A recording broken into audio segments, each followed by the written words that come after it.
salamat. Hey, Benji, exam ko na next week sa ALSA. Next week na ba yun? Oo. Kinalimutan mo? Siyempre hindi. Ito, tignan mo. Nakasave yan. May alarm pa.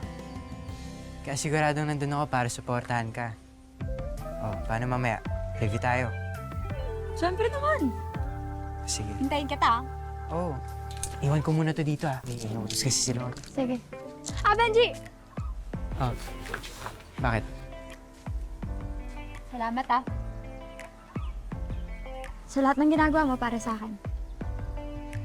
Ipapasa ko yung exam ko para hindi masayang yung mga paghihirap mo sa akin.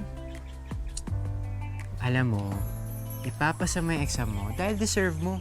Tsaka, alam ng Diyos kung para kanino mo inaalay lahat ng pupursige mo. Okay? O, sige na. Pasok lang ako. Ay, hintayin kita, ah. Oo.